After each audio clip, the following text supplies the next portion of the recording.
bano bemmanya bakira mu by'okugula n'okutunda ettaka n'amayumba bo beesigwa be batakusiba kiwani Connected Properties be bakuyunga ku maka gagolubererako ne gole naye kibanja mpola kati beeyune munywani tusange ku office zaffe ku Kampala Road ku Mabirizi Complex ku mwaliro gw'omusanvu ne Nansana ku Mastowa ku kizimbe okuli Opportunity Bank ku mwaliro gw'okubiri oba tukubire ku ssimu naawe osobola okufuuka landlord n'ekyapa kyo mu ngalo. Connected Properties Lala kituufu abisobola yabiyingira nika 12 tugenda kubera ku Edikenzo Festival omwami ono ninabe tubadde tuwogera tunyumiza ku Edikenzo for almost 1 hour ninze yonke olaba afanda ali awo bamuyita Eddie awo ali awo ku reception tubadde naye tukunyumyake mbozi for almost 1 hour. Ni uzo imbadde nebuuza nga John Koyo mubuuza nimuga nti John Kentambula activations nazagadde nga twebuuza enteekateeka zo nti omuntu eyandibadde ali ewala kubanjagala kino okiyise kumbe okive kuggwe nti tuyinza obinyumyako eno behind the bone microphone naye njagala omuntu ali eibanda kuba nkakasa CBS like nawe yetuukako ewananeko nawe yetuuka eddobozi lisobola okubatuukako nti asobola ayina chance esobola okujja mu Edikenzo Festival. Chance weri na first and foremost twateka abantu ku ground buli wamu abagenda okuyamba ku bantu baffe okuba bookingira emmotoka ezo era nga mbitundu bingi nnyo abantu already babookinze eddamu emmotoka bagenda beekozeemu omulimu ne beewandiisa era nga bajja mu bitundu ebyenjawulo. There is team on the ground working on that.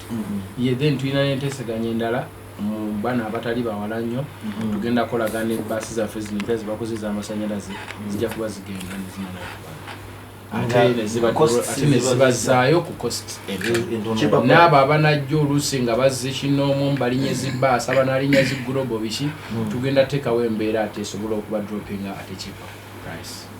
Nasanyuse nno nina olw'omukono gwe mbadde nkunyumizaako producer bamuyita Tano Africa yaŋŋambye enteekateeka ze simanyi oba ali ku programu ne yaŋŋambye nzija oba ali ku tiimu ayina erinnya lye yaŋŋambye oba nzikirizibwa yaŋŋambye ayinza okuba ali ku saidi eyo nti yaŋŋambye you never know oyina enteeka za Didier Drogba teekateeka weeziribwa kuba saagala nnyo konfaminga kino nga tekinaapeninga agenda mu World Cup kati nayogerako naye nange gye mu World Cup I can't confirm now but make sure but even if it's not him we are going to have many but even him it is possible kuba saagala nnyo kwanviringa bantu nga sinafuna 100% confirmation. You understand? Yes kuba nandibadde ngamba ajja naye wakyaliwo akatono ate kuono chances waliwo nabadde ku Instagram kusa ndeke njo twakyogeddeko Harmonize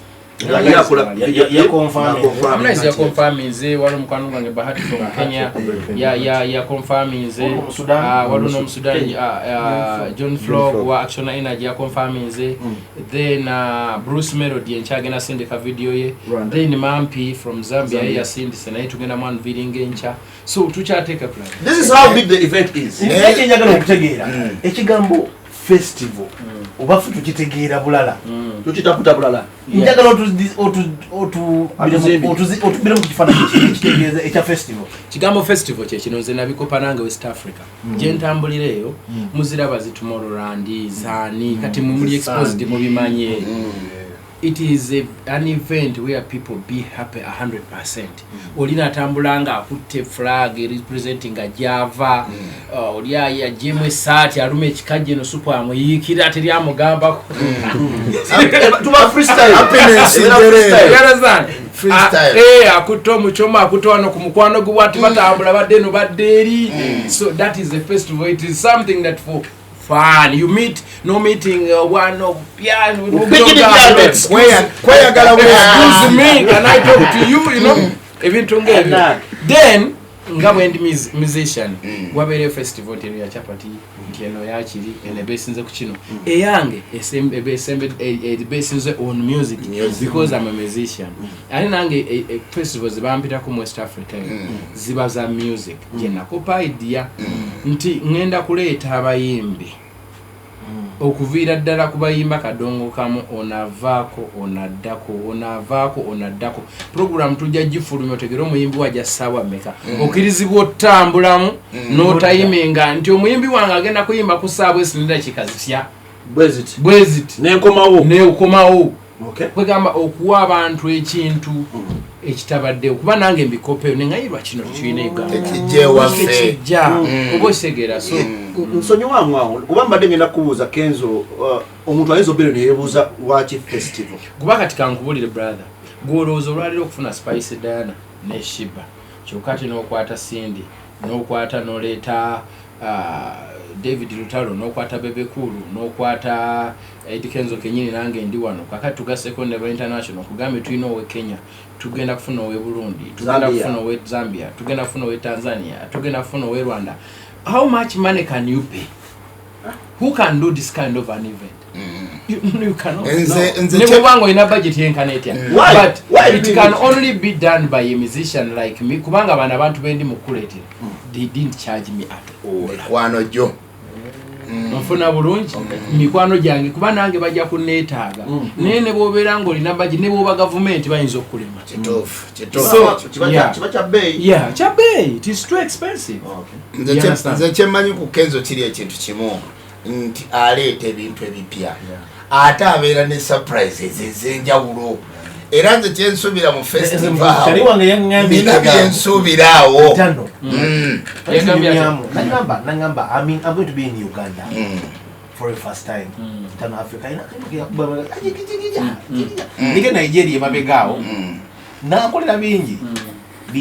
nambuza abayimbi banja benjawulo Nigeria nambuza ngweibwawe ebyengeji babikolamu naye kigambo kyange nangamba I'm coming to Uganda nimugamba to do what natungambira namba ninda kuja mu Kenzo Festival. DJ Nick natidde nimugamba yabali nshimya ko nono nze in a special way njagala okwebaza Kenzo okuba nti ye sacrifices abantu abasinga batya nnyo okutandika ebintu naye yefudde kale yewaddeyo nga saddaaka olw'ebintu ebimu okukyuka mu music industry nti olwaleero osobola okubala ebintu bingi olwaleero trends zetwogerako naye nga Kenzo single-handedly azitandise nti ku ye tulabirako ebintu bingi nze nno ndowooza nti waliwo ensonga y'amaanyi nnyo ey'okumucelebratinga ng'omuntu before nga tetunaba kumanya who is Uganda's number one kati ninya katunya ku number 1 ndo kyagamba ndo ina kyo kyagamba mbadde ngezaako okutegeeza bannayuganda nti olw'ebirungi ebingi Eddie byakoledde industry ya Uganda naye Eddie Kenzo bwogera Eddie ba Eddie gye bali omukulu Eddie Kenzo yakwogera Eddie wa reception zoga Eddie Munyagwa ng'ofudde ku industry ya Uganda industry ya music industry otambuddeko okitema kye kitegeeza music industry ya Uganda naye tutunuulire eggwanga nga Uganda nti Uganda eyina ebigi representing nga Uganda flag nga Uganda flag nti bw'ogiraba black yellow red etegeeza ki Uganda ya naye tulina symbols ate ezitukwatidde omumuli nga Eddie Kenzo nti nga ye kyabulambuzi olw'ensonga bw'otuuka n'obagamba nti nva mu Uganda bakubuuza Eddie Kenzo sijja kulimba naliko wetali ne omwami wamuyita James Proper omumanyi twalina Nigeria eyo netutambula yaffe tugenda mbule netudda netugenda ereko zetudda Nene twatuuka. Netuyigira ku linnya lyo. Nakumasanya ya musuuza. Ubone obuga Katonda. James Katonda. Good James Proper. Ajulira. James Proper ya ajulira Kalisa. Namukube sala. Esala twali. Twabikola tufuna contacts nyingi. Nyo nenga otuka natuka ko time otuka no magama nti is my friend Eddie Kenzo is my friend. I'm in the industry. Waliwo omwami omwe yakubuuza bamuyita Dozi yakulya TikTok Africa oba yali akola Dozi ba James Proper abo ni olwa confirm ngai uyu yakubereza ka message like I know them, he knows them. Only that was a password. Ye Eddie Kenzo gamba nti I know them. Nitwapeninge ibintu bingi njikanga nkubira simu nimugamba njagala nsharinge ko nawe ngeri je nkola ku radio ya Sabasajja nzije Uganda mbeko bingi bye wembano kumpewo nyinzo bako bingi bye njogera nibako kibikyusa mwami Rogers Dungu uyu wadungulizo tanjulira era yomu kubatu ngamba mwami Rogers Dungu yangamba we namuganda mga nti ino yitanga njagala confirmation ye ngeri jali mu Hollywood ali mu bya film nemugamba ne tuyiseewo tufunye kye twagala tukozeseza Eddie Kenzo ono tumugambye ekyo nakuweereza message I don't know what kitwala otya simanyi go watuuka wamuddamu nti I know them. Only that gokumugamba nti I know them natukiriza so kokwensinzira nengamba nti yenga Eddie Kenzo yekozeseza nga sacrifice yewaddeyo nga sadaka kuba munaye ebintu ebisinga abantu abasinga tebayina mutima ogwo abeera for him and for himself. Naye tulabye Eddie Kenzo nsubira y'omu ku bayimbi abatono mu Uganda abatakaluubiriza kuwa ba appraising artists collaboration. Olwaleero tuba tulaba activations za gundi eyo za festival Eddie Kenzo festival ne waba mwana mutonga yataddeyo poster recognizing. I want to thank you for that Eddie Kenzo okuba nti dala nga botero gamba zojuzi wakyusiza muno gamba nti tunatera okujjako title y'obwana bw'embaata nende ngombe yatuyitamu kimbibiri ndigana kambata olwamu naye nsubira nti ye bantu bangi abalabidde ku Eddie Kenzo okuba nti olwaleero basobola okufuuka kye bali. So nsubira bannayuganda, this is a time to celebrate a living legend nga akyaliwo tusobola omulabako. So gosootulako n'ogamba things are possible. Things are really possible. Things are possible. Nze nalaba Eddie Kenzo ng'anyumya story ye y'erubiri. Naseka nengamba wow, things are possible okuva mu P7 nagenda mu senior 4 nanga kumao nti olwaleero bwe tuba nga tubala music essaawa eno yaina the highest accolade eri recognized munsi yonna kitegeeza nti bangi abali era leero mbadde ndaba nga ezitu batongoza low secondary curriculum nga bagamba bannaye abaana tubasomesa ebintu ebikwatibwako nti bw'otunuulira Eddie Kenzo asobola nnyo okuba nti he's the greatest inspiration of this generation yetusobola okukola ki okulabirako. So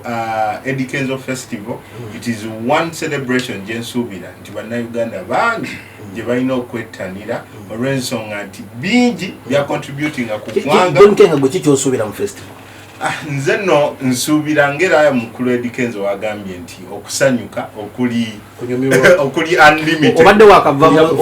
wakava mu Sand Festival emala kikyosuubira mu festival? Nze okusinziira one festivals zino zibeera ne culture. Kati nsubira njagala nyuma lwaki nkubuza ekibuuzo ekyo nti waliwo ebitongole ebya gavumenti ebinene ebibadde olumu ebintu bino ebikitwala lightly. Ekigambo festival nga bakitwala How lightly. big is it? How big is It it? is Badde ku very festival. very big olw'ensonga wewabayo ekintu ekigenda okuattractinga gundi international audience. One, okumanya tulina obuzibu badde batugamba nti Uganda nga Uganda terina music waayo ekitegeera nti tulina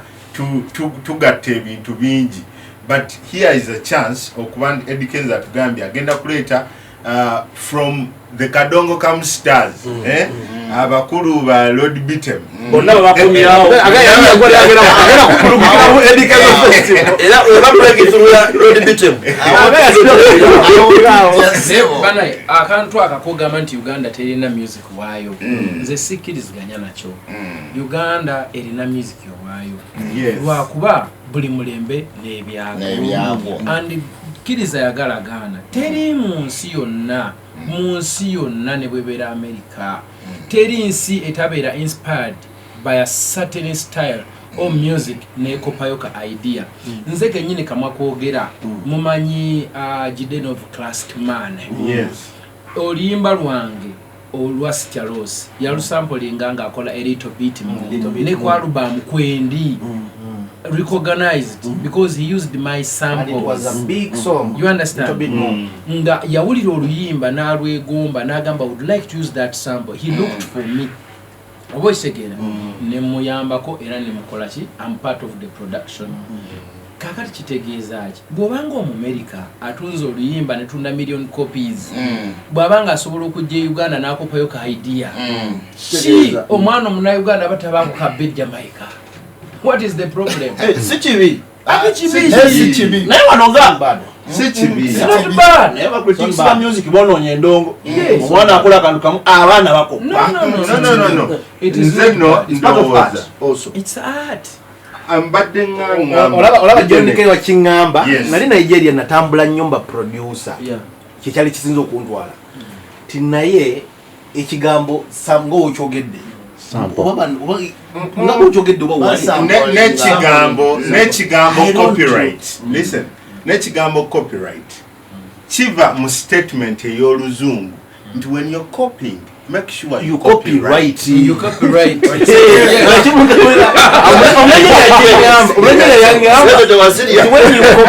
Yangamba ekigambo copyright. When you copy. Copyright. Copyright. Copyright, for example, means Jidena, he copyright because he contacted me. You understand? That is copying. It is the same When thing. our copper It is the is same Indian thing. consulting Eddie Kenzo. Waliyo kye bayita fair use Yeah. mu copyright nti olwaleero n'oluyimba ffe lwe tutwalanga one of the most rated African songs olwa Burna Boy olwa Last okitegeera nti yayina okujjayo okuva mu luyimba lwa Tony Braxton okitegeera era ali recognized. Tony Braxton ali recognized naye tulaba ng'oluyimba lukoze sales Tudde kuzonga yedi jabada yogerako ensonga egyagambako yeno nti abantu abasinga balemererwa okutegeera ekigambo originality si kwe kutondawo ekintu ekitabangawo. Originality kwe kukwata ekyo ekyali kibaddewo n'okikwata n'okiformulalizing okukola ekikyo okitegeera nekifuuka an original piece eyiyo. Ensobi evaawa Eddie. Kati ensobi esinga va kuba critics abakola abagira music nti tebatakinga time kutegeera nti music ekisooka alina chord progressions ezifaanagana mu nsi yonna okitegeera nti omuntu tasobola kukubira chord progression yemu n'olowooza nti kigenda kuva mu ggulu okole ekintu ekyenjawulo naye bw'ojjayo akantu ako making sure ekyo kye bagamba nti bw'okwata bw'ogenda ku muti tokusala gwonna jayo ebiki kati ninyawo Eddie genda Eddie. Ekirala bano abantu baffe kye balina okukola music wa Uganda ndowooza tannafuna linnya lyawamu erinnya naye buli woowulira music wa Uganda ng'ali wantu wonna azannya nga mulimu Luganda oba nga mulimu Lukyoli mulimu Lulufi eyo ya identity esooka. That is the song from Uganda with the Ugandan voice and the ngombe badde tulina chaffe chicha bakifunire bufunizi linnya nti music wa Uganda ayitibwa kino ekyo kye tuba tunoonya naye kyogamba tetulina music waffe my friend what are you talking about nga n'aba Nigeria leero bakuba ensi Afrobeat bamujja mu Afro Congo you understand olwaleero aba Jamaica n'aba Puerto Rico tukyebuuza ani yakopaani you understand aba America bennyini ba Chris Brown bagenda ne batandika okuba ebintu bifaanaganamu eki Jamaica bifaanaganamu kiri bali you understand so when you listen to Fela Kuti and you listen to Kana Bongo Man they were totally two different olwaleero kukere zaani zifaanagana n'eze Congo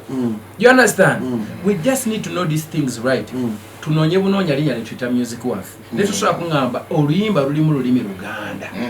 oba Lunyankole oba Lutoolo oba Lukyoli nti ate this is not a Ugandan song what are you talking about Edigenzo waliwo mama mwita Dodgers dumunanye Dungu Resort agambye akutumidde nyagada ine kisawe kyali mukola ayina ekisawe kyali mukola ku Dungu Resort eyo agambe ayagala obeera omu kyamupiira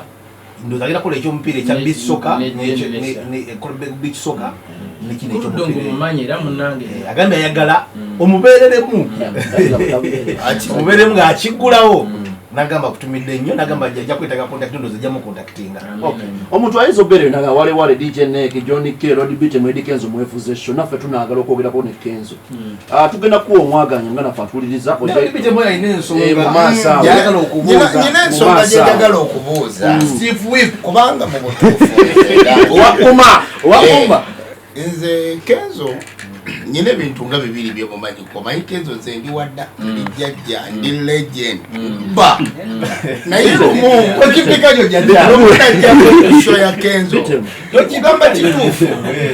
wando pole najja ya Kenzo mu butuufu bwe nzija ku show nga ze kuba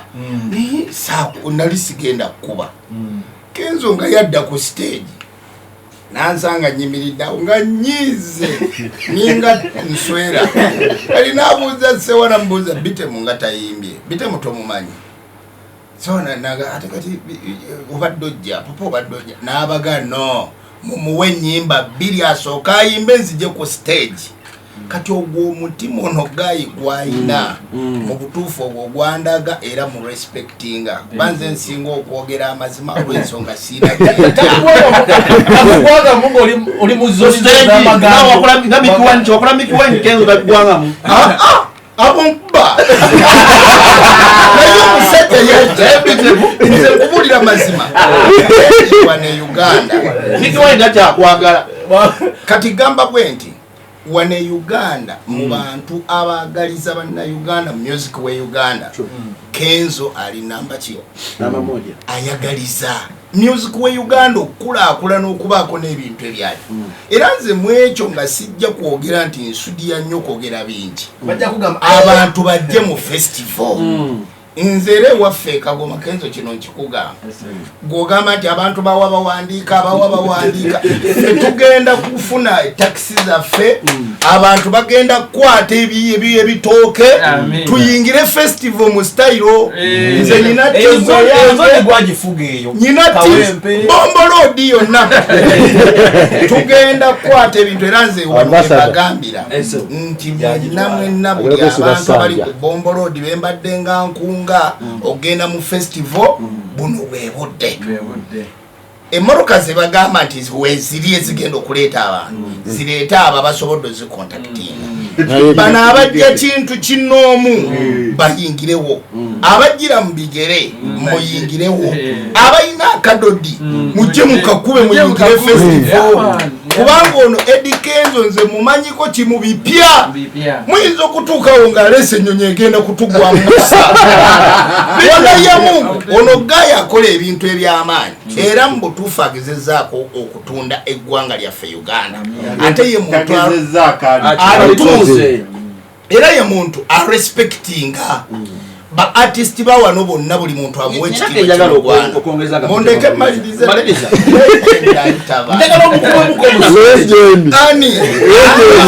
so mu mbeera eyo nga maliriza mu butuufu tulagoe Eddie Kenzo love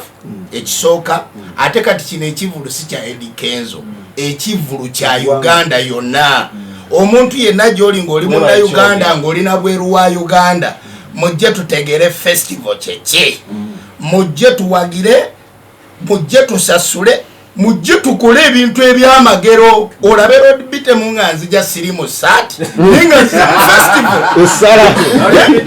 yes mbasaba mujje tukole ekintu kye tulina okukola mujje tuwagire abasajja baffe abakadongo kamu bebasinga obutaba respected omusajja agambye ngenda kuviira ddala kuba akadongo kamu eyo kali kyagiresi ngenda kuleeta abayimbi worldwide bonna abamenye wano alina ne baatamenye bonna bajja alina abasajja abasambi b'omupiira bonna bagenda kujja ku show kati gwe munnayuganda atagenda kujja ku show eyo ogenda kunyumya ki ogenda beera wakolo mujje tunyumye kola olunaku ngenda kubeera mu show ngamba bannayuganda banabeera ku byabo okay njala kwongerezaako ku babite mu kiboogeddeko banani nze nyina kyengenda okwogera nga nkijja ku ntobo ya mutima gwange sikusudiya sikupika naye kino nkyogera nga sitya mmwe nga ate Katonda nakigambako nenneeke wano eno weyampulira nga nanga ekivulu kya Kenzo namitiga Kenzo naŋŋamba wale sebo Eddie Kenzo festival gwe baako kyokola gwenga gwe wabula nga zisinze ekugambye naye nzija ku mmanduso wano nempika ekintu kyange naye nga kinzizaayo emabega olina kyewayogera nina omukolo gwe naliko emunyonyi eyo omusajja wange oli omusajja ali emabega ali yantegeera obulungi nga teri amanyi nali kubya mupiira eyo ngenze kwemusinga naye kuba ekivulu nekikuba mba ndyebwako ekireko ate kisobola kuntula mundi wattako mba ndyekireko eyo ntudde Sadamu Juma nga ankubira essimu Sadamu Juma naye Sadamu atanjagazaki obudde bw'ekiro bunene nangamba wale okola ki nembadde mpo yemu Eddie Kenzo agala kwogera nawe leo kiki nawo siteri amanyi siri ku TV siri ku radio nangamba wale Kenzo agala kwogerako naawe Kenzo anjagaza ki nze wale waabwe ensi temmanyi nangamba ayagala ojjoyogerere alina event emunyonyi abo bapapi alina ambassador wa France gwagenda okukyaza wamu ne Big Talent Soccer Academy n'omukolo yo nga yo nasoka nenkwata ku mutwe nengamba wale wano nno ogenda kuyita wano akaji omusajja ono kumanya w'amaanyi era ayagaliza najja ku mukolo gwo nga MC nenjogera bye nayogera nekola bye nakola nankwata nantwala wa French ambassador na introducingayo wale nga teri amanyi event neggwa kubazi nali zikolera bwerere Eddie sagala majja okugwa mukisa gwa maji kati abana abaliaje nali sina bana wana nakamubika juice kati sebo mbasi kamu gogo yabwe abana badaliaje nali sina gwe ninaye mbasi kamu bwendi ebangamba wairinda ko omukulu alina kyakutegekera oswama ensigala wa uzijuka nali ne gayi wange kati ali bulaye yakubaddiba twatamuze ebigere nga wakatujja mwawo ninyalevu ani kiza nali ne kiza yangamba story eyo nali ne kiza twatamuze ebigere okuvaawo nga olwakasente twagala kakwatako nkubulire ennaku eri eyo wansi tali wange Kenzo yatujjamu munfu we nalaba ne sente enkalu Kenzo aba ne sente enkalu jengendo manyiyo ndeke Eddie ngubule ekintu kimu Eddie olawo okundaba era kumpulira bulizi mabita nek lusinga kana nnyo olumu oyagala nnyo akantu kali Son of Music era mugambe sebo yanvumya akatako okagala nnyo mugambe yanvumya Son of Music naye waliwo omuntu njagala kikugambe nze kikugamba Son of Music nek nkoze n'abantu bangi ntambuddeko nina abantu benda omwami oyo akwagala wale akwagala tina n'omuntu omulala gwe mmanyi omuvubuka ono bamuyita Abdul Swabul Lori atudde eri mugatteko muwulidde yayogeza passion omwami ono newe nobwokolola ekigambo Eddie akakante mu recording ayeka winanga bwejyawo natega love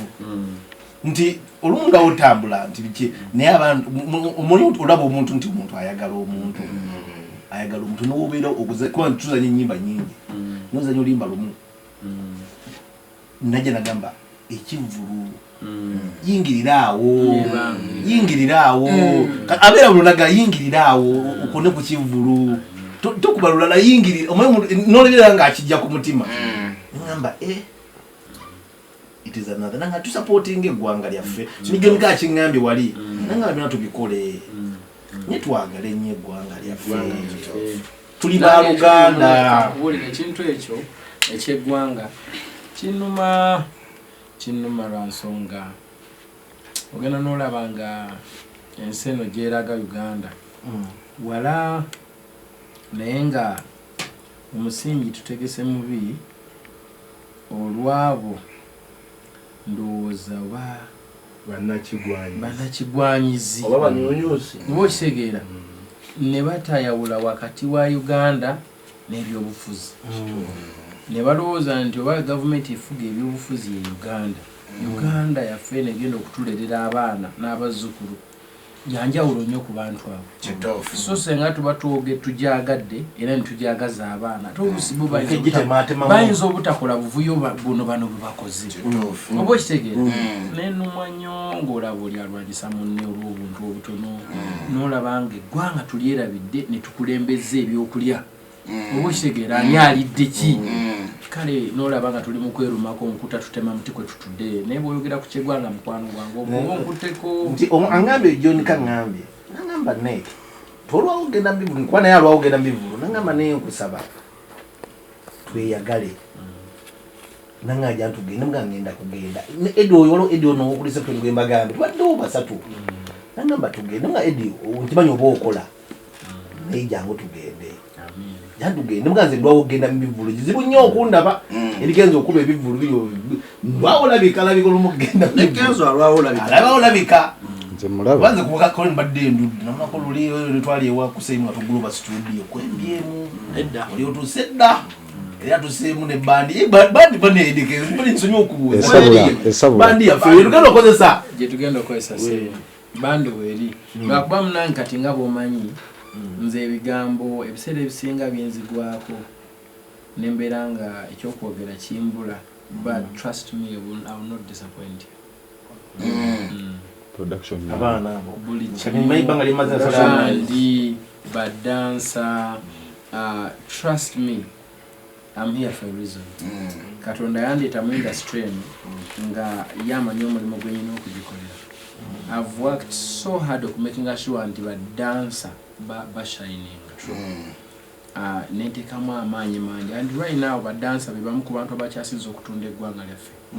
oba okitegeera most especially abaana kubanze nabonabona nnyo nga ndi muto that's why when nafuna concept ya Sichalos I went back to my roots nengamba bwe nali omuto nali mpita muki abaana bangi bato tebalina kyakulya naye bw'oba omuwaddeka platform n'azina nasobola okufuna waso nafuna essomero nafuna ki and right now they are trending all over the world ekyokubiri kati nenzija nasooka nenkwata ku bayimbi benakwatako kati right now concentrate nze nnyo ku bakubi b'ebivuga kwana bandi yegeze okumakinga sure nti omukubi w'ekivuga naye asobola okutambula nga taswadde naye osanga omuntu nga yakubira ku gundi n'akubira ku gundi n'akubira ku gundi n'akubira ku gundi talina wadde kapoloti mwayinza oteeka akayumba abaana be bebake naye nga abantu bamulabye ku stage n'omuyimbi okumala emyaka mingi ayina bifaananyi na zi video naye nga ye ng'omuntu bambi ng'olaba ye yaguza lwejjo nze nekyo njagala kukijjawo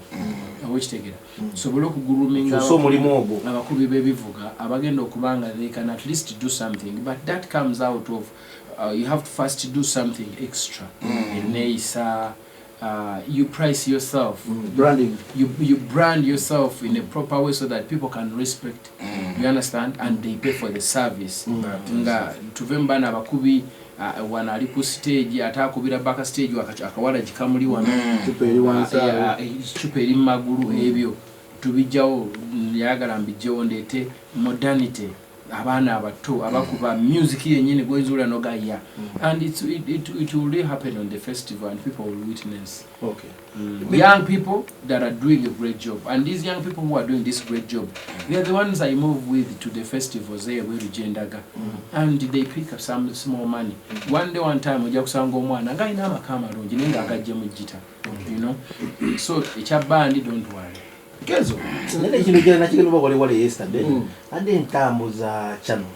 ndi wakao nadde bayizezaawo enzuuka njagala nnyo ndaba nnyo tv ande ndi ku tv base nagambye nulimba lwamene karo kasita tubiddemu mbala okubwa ogusooka neŋŋenda ku sound city ndaba nga luzannya nenkomawo ku mtv base waisewo like 10 20 30 minutes eruddamu neruzannya lwazannya emirundi 3 in fact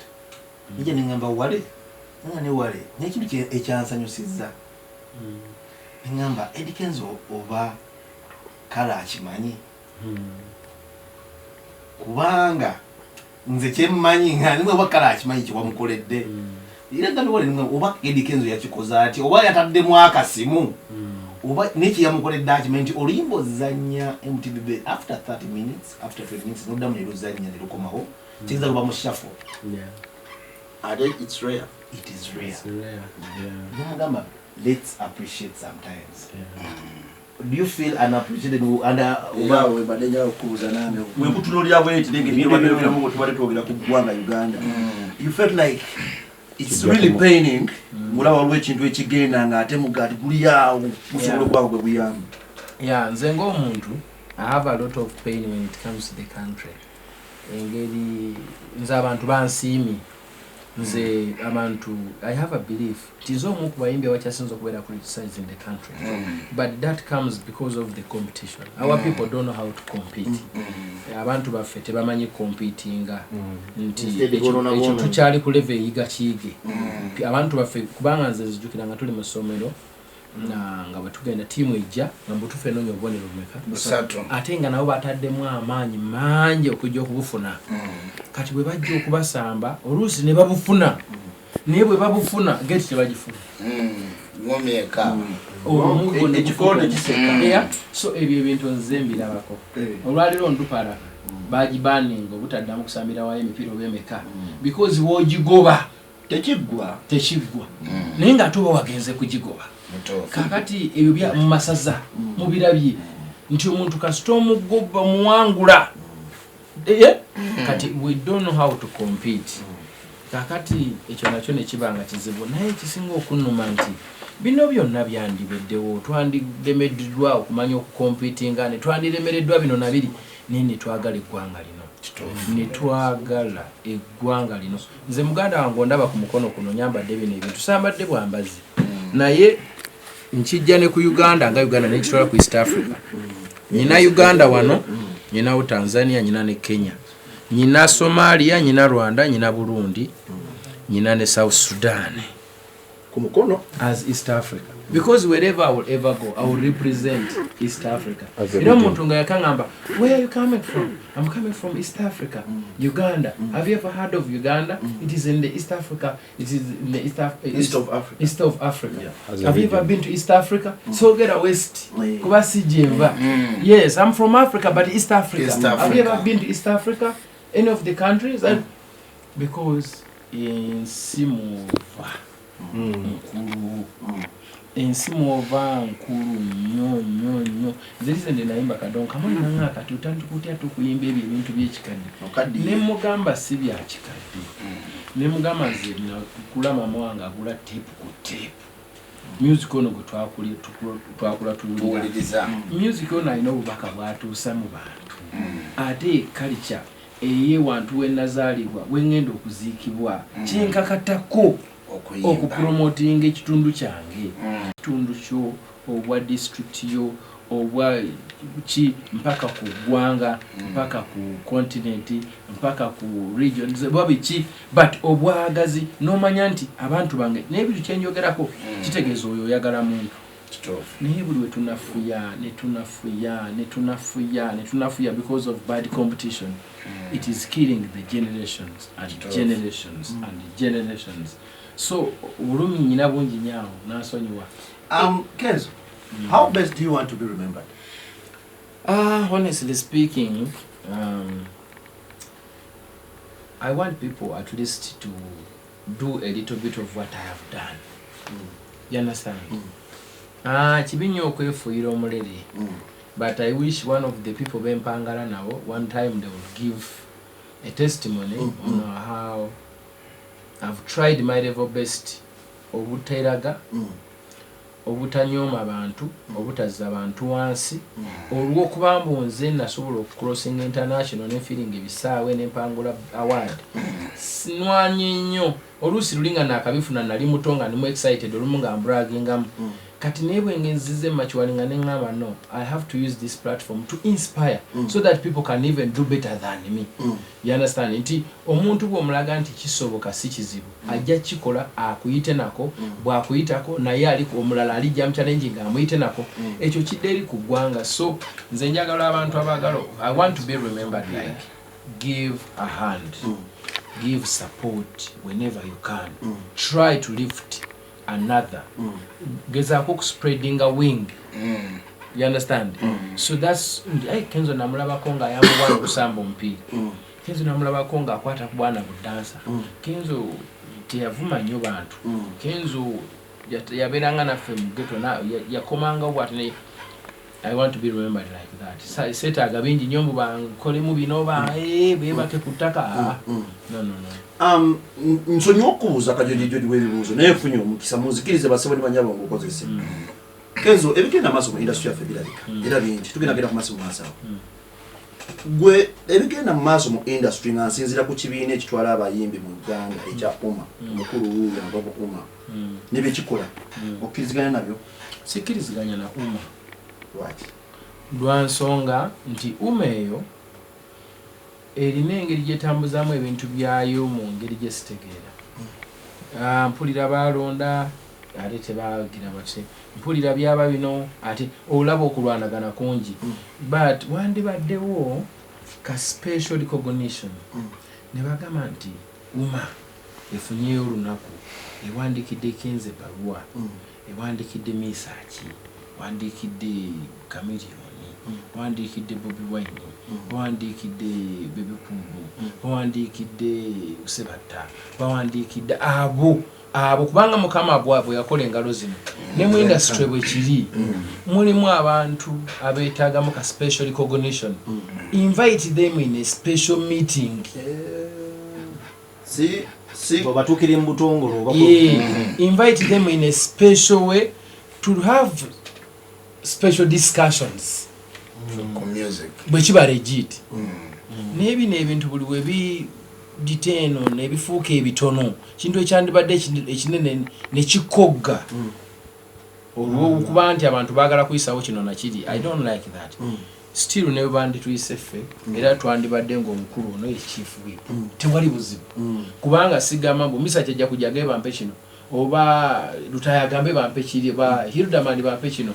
no we will still let them be in leadership as long as we are all at par nga fena tukiriziganya nti kubanga ne bwebeera America eyo giraba mbiseera bya Hillary nagobera nnyo akalulu ako ne Trump bana linjagala Hillary awangule omukyala naye omukyala yasinga omusajja obululu emiliyoni obanka nnya ne Senate y'abantu 6 ate nga nabo sigamba bonna bamulonzi yawuli omusajja n'asingira ku bululu obutono ennyo but because wabaawo Senate yeeyo ey'abantu abamanyi eggwanga gye livudde ne gye liraga kakati industry eno erina abantu abagikoleredde bw'ogatta ssente abantu abamu ze bakateeka mu music industry noga nti katugatte ne bwe tugaa nti buli video yagikolere miliyoni 3 ayinza okuba yakateekamu obuwumbi 6 olwa content gwalina yes olwa content gwalina kibi nnyo obutamuwa ka recognition akali special n'omuyitiramu lukale ng'okimanyi era tajja kujja naye nga gwoga twabayita baagaana ate bagikozesa nnyo statement eyo oba ekitegeera so amancola ago so n'olwekyo sigamba muno sigamba nti oba tubawa kanyambo oba tweyagaliza bifo me am very busy era bampeerezaako ebbaluwa nga baŋŋamba nti tube tusaba ojje twagala kulonda ku bwa president ne bagamba kyandibadde kirungi but right now I cannot because I'm too busy ndi America ndi Ludawa ndiwa I can't naye nandibadde nsobola kikola maybe gye bulijja but still okusinzira ku ngeri gye bikolwamu ne bwe nandibadde n'obudde sandikiriza kubanze saagala linnya lyange life so embeera eyo ey'okukuta ey'okuyita eno ey'okuyita eri yandibadde evaawo ne tuyita abantu abo ne twogerako nababa abali be tulowooza nti bakoze nnyo then bwe tuvamu eyo meeting ate ne tuyite nga nebyokwogerako bimanyiddwa oba okitegera nti abaana balina amaloboozi ge baagala okuwulira nga googera bagambe nti ya oba ekyo kyekireeta okutya waliwo olwa statement edikenzo zakoze statement zezimu bw'oba ojjukira bulungi John K mwami Moses Matovuzi yakola olwokuna luli yakuba essimu wano direct naye bw'ojja n'olondalondamu lodi bitemu ekigambo kino kutuma simu bubi naye bw'ojja n'olondamu waliwo nga Moses Matovu akuba essimu yali gundi teyaliwo kiyenje yali ndowooza tone sempija naye point edikenzo zakonyeko zennyini kyekigenda okunnuma nti ebintu bino abantu benyi babimanyi nimbe Jonike sibimbye nti bw'oddayo n'owuliriza sheeyo nti guni byakonako byennyininyini mwami Moses Matovu mpozi nze neko kyenyinza okwogerako ku nsonga nga edikenzo lwayogedde mwami mbaze tonakutumidde yakoze akalanga akasindo nesuna beni ade batusi bakoledde akalanga akamu akanyumidde akalanga ako katonze nnyo omwana yakoledde ku microphone kongako hit ekigirasi ky'amazzi konga akalango hit kati nze kyenjogera ku ekyo era nzirayo mu kintu kyekimu as a legend kwebaza edikenzo ono omanyi mulimu naye nga message gyakuwadde ogiwulidde nzijaawo neki nzijaawo mpulidde ebigambo byakoze ekyo ebigambo byayogedde nga nzirayo ku ekyo kyayogedde naye mbadde nsaba mbadde ngamba kati ninyonyonyonyonyo katujje kati ninyonyonyo kale na kuyammemu amenya byana bigira ku Facebook okwo ne biggulawo zipage kigera yerikako emmandu so jingo oyo nekyaliko teeka opostinga ebintu byakyo naye genda kuyamma bbiri emmandu seyamma bbiri the b 89.2 CBS FM gye tuliko obudde bune tulina Edrisa Musuuza ambassador wa Firebase esimu yange agifiirako mese ubaka bungi nnyo olw'abaana ba St. Lawrence University mujje mu festival tetujja kwogera bingi ndaba universities ezenjoluwolwa n'abekyambogo naye waliwo tiimu ze banteekamu eza university emulumu bu Pekin Garden oba tiimu ya Kamero Bosco buno bwana mujje muleke ku misono emipya omanyi edikezo yo muntu omugwe mmanyi mu fashion mulalamu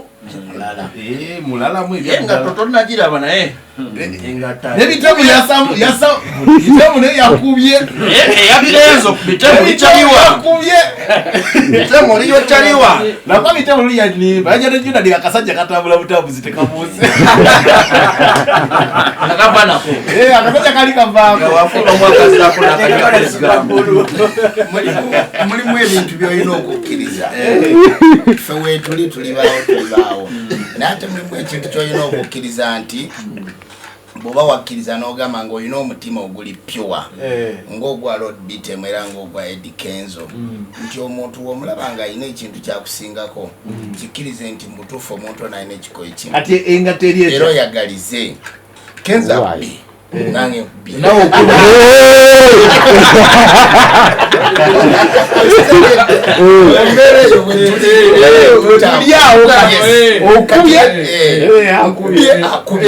ate ye amanyi kuva dda nange mumanyi kuva ki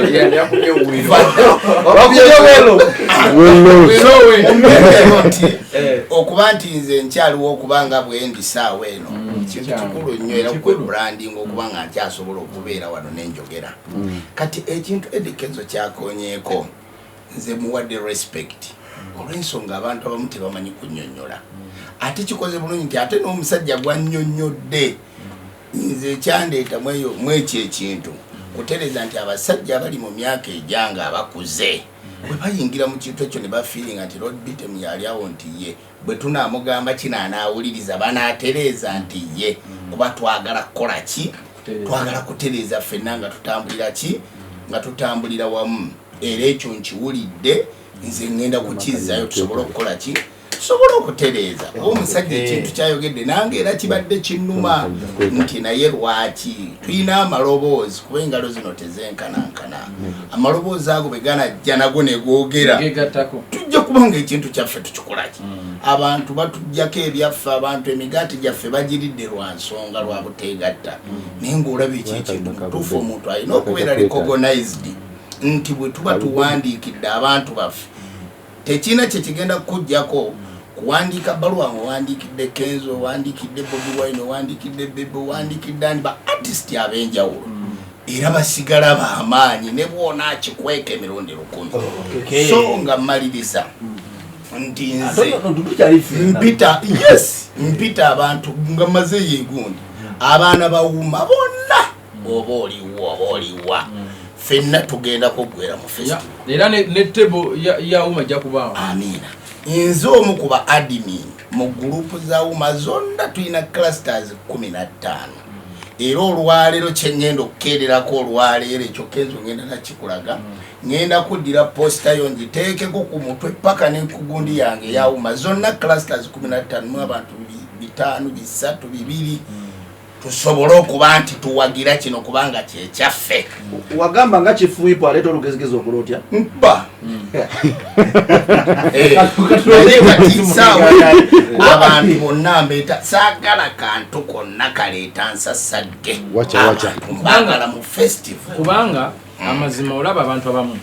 sebisinga bagendaga abo tebatwagala abo bagira bati abagira bati no kituufu it's all about katenze sola kwata linnya lyange nendireeta mu kintu kyendabanga kiyonga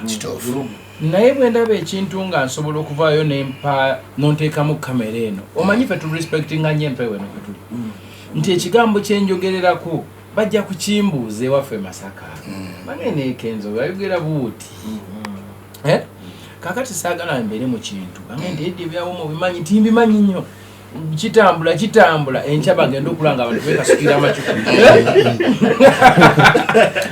era eyensonga ogiraba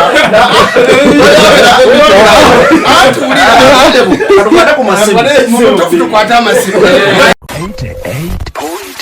CBS FM.